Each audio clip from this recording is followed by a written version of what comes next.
Donc, nous avons ensuite d'autres connecteurs ici. C'est le connecteur pour le disque dur. Ça, c'est le disque dur en IDE. Ici, c'est pour le connecteur de la disquette. Donc, là, nous avons les MOSFET qui sont là toujours. Ici, on peut déjà savoir. Ces MOSFET-ci sont là pour être manipulés par la puce. Sûrement, cette puce qui est ici au coin. Je vous ai dit, cette puce-ci doit peut-être manipuler ces MOSFET. On peut bien le savoir. On peut le savoir. Et avant ça, on aura une 5 volts. Et on aura ici la 5 volts dual. La 5 volts dual qui va donc sûrement entrer là, qui va venir entrer dans les high MOSFET, dans le high MOSFET ici, et être manipulé. Donc, on aura la manipulation de ces high MOSFET là, de ces deux MOSFET ci par cette puce, et pour que la tension sorte sur la bobine de la RAM, et que ça puisse alimenter la RAM. Une fois que la RAM sera alimentée, ce serait déjà quelque chose de bien. Donc là, nous avons également une autre petite puce ici au milieu qui va travailler en partenariat avec la puce iOS. C'est ce qui va se passer à ce niveau-ci. Donc cette puce iOS va travailler en partenariat avec celle-ci pour le démarrage de la carte mère. Donc là également, nous avons des MOSFET. Ces MOSFET, les bobines là sont juste là pour comme les magasins, hein, pour bien lisser la tension. Ne vous inquiétez pas. Donc ici, on a les MOSFET et vous allez voir, on a ici un driver. Donc, les drivers sont là pour manipuler ces MOSFET là pour que la tension sorte et alimente des composants. Donc ceux qui sont ici, c'est pour alimenter et la graphique et le PCH. Donc tout ce que vous voyez ici, c'est le système d'alimentation de la graphique et du PCH. C'est tout simplement ça. Bon, ici, nous avons le connecteur de la pile CMOS. Ici, nous avons la puce BIOS qui sera en communication avec la puce iOS qui est ici et qui sera également en communication avec le PCH qui est là. Donc, elle sera en communication avec la puce iOS pour le démarrage et en communication avec la puce BIOS, le PCH pour l'affichage. Juste là, nous avons les ports SATA pour connecter le disque dur, le lecteur DVD. Et vous aurez comme ça d'autres petits connecteurs là, comme ça. Et là, c'est un autre connecteur on appelle ça le front panel. Ça veut dire c'est la face de devant, là, la coque. Le devant qui porte parfois les LED et puis les ports USB souvent et puis le bouton d'allumage. Voilà, ici, là, nous avons un jumper. Ça peut être un jumper pour initialiser peut-être le BIOS. Donc, c'est comme ça. Là, vous enlevez peut-être des positions 1 et 2. Vous mettez dans le 2 et 3 pour réinitialiser. Après, vous remettez dans le 1 et 2 dans l'état normal et la carte va fonctionner. Donc, vous avez le clock aussi ici qui est là pour envoyer des fréquences dans le PCH, à l'intérieur du PCH. Et le PCH lui-même, à l'intérieur, il a aussi des puces qui envoient des fréquences un peu partout. Donc, ça, c'est ce qu'il faut savoir, les amis. Voilà, donc les différents connecteurs sont présents. Et on a ici également le connecteur des écouteurs. Ce n'est pas dans tous les cartes, mais que vous aurez les écouteurs. Donc, si vous ne voyez pas speaker et rien là, en rapport avec speaker, ça veut dire qu'il n'y a pas les écouteurs. Ce n'est pas prévu pour porter des écouteurs, des haut-parleurs internes. Voilà, donc ici nous avons des connecteurs. En bas, juste en bas, vous pourrez lire des inscriptions. Donc, vous voyez là, ici, on voit bien audio. Donc on comprend que c'est pour connecter, c'est un port audio. Ça veut dire qu'on aura sûrement les sorties audio, entrée audio et tout ça. Voilà, l'entrée des micros, tout ça, micro et haut-parleur. Donc juste à côté ici, vous voyez, on peut lire quelque chose là. Donc c'est pour connecter quelque chose. Donc quand vous voyez là, on vous dit toujours ce que vous pouvez connecter là. Donc là, ça peut être peut-être un ventilateur externe. Là, on a des drivers pour sortir la tension. Il y a également les fusibles qui sont là. Tout ça, c'est important.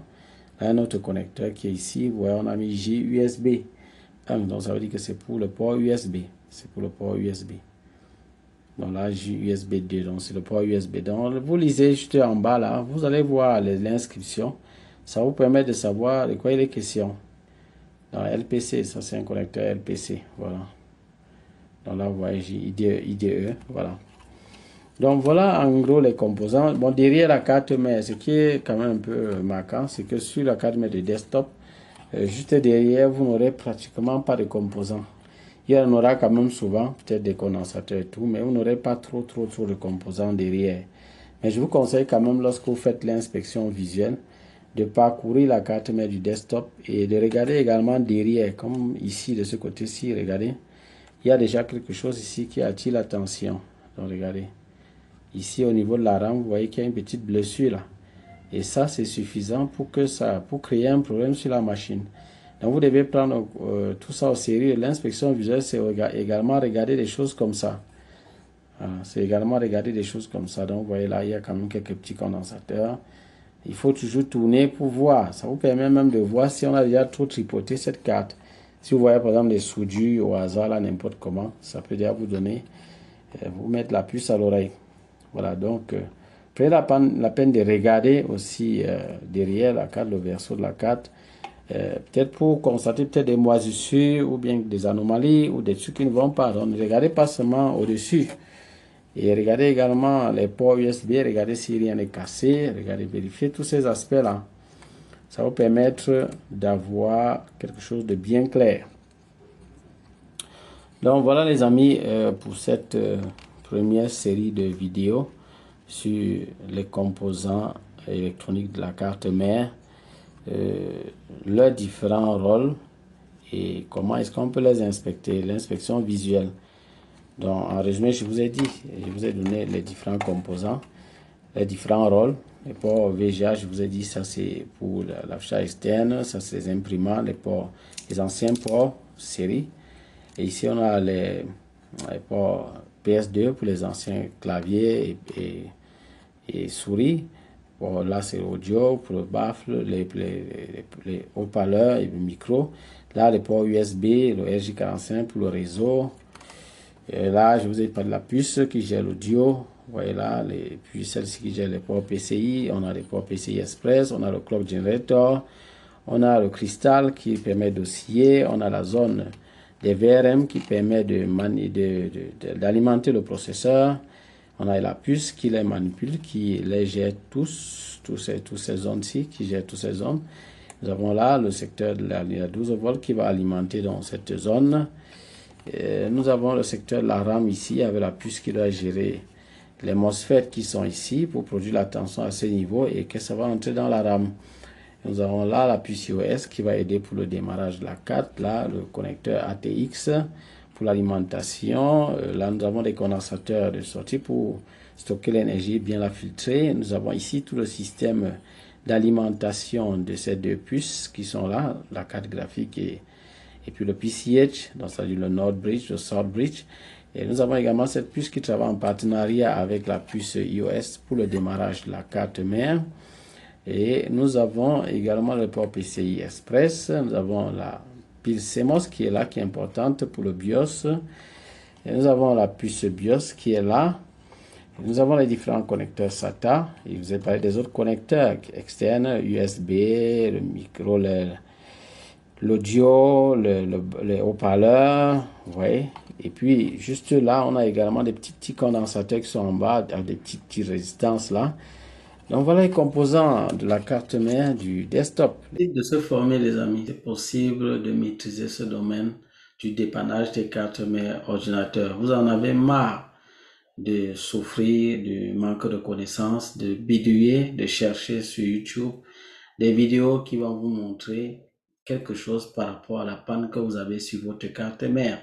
Je sais que c'est vraiment très frustrant lorsqu'on est vraiment buté et bloqué. On cherche la panne pendant des heures et on ne voit rien, on ne comprend pas toujours. La carte mère reste toujours dans la même situation, elle ne démarre pas. Dans certains cas, elle n'affiche pas.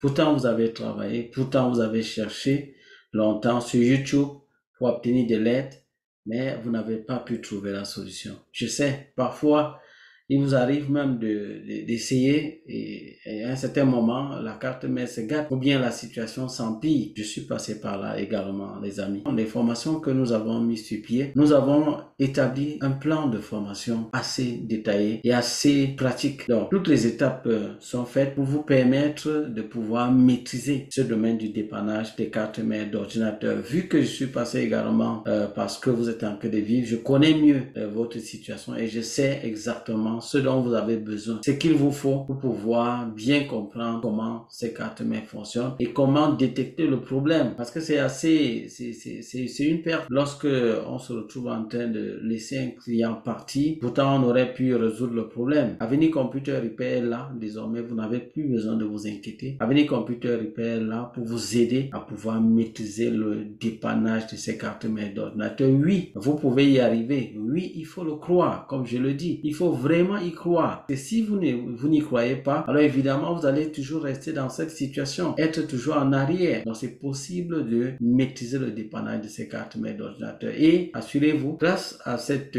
maîtrise, vous allez pouvoir multiplier vos business. Parce que si vous continuez uniquement de cette façon, vous voyez évidemment, c'est une perte à votre niveau. Donc, grâce à nos formations, grâce aux compétences que vous aurez acquises, grâce à notre formation à Avenir Computer Repair, vous allez pouvoir booster votre business, multiplier vos revenus et pouvoir vous offrir la vie que vous avez tant rêvé. C'est assez de rester au niveau où vous êtes et de passer votre temps à vos plaintes. Cela ne va pas vous apporter quelque chose. Ne soyez pas du tout de cette catégorie de personnes. Changez et les choses vont changer également pour vous. Beaucoup de courage à chacun de vous. Pour tous ceux qui sont vraiment intéressés par ce domaine, vous allez tout simplement me contacter et comme je vous l'ai dit, j'aurai un entretien avec vous et à l'issue, je pourrai vous donner l'offre de formation qui vous convient le mieux. Alors, à bientôt pour d'autres vidéos. Bye bye.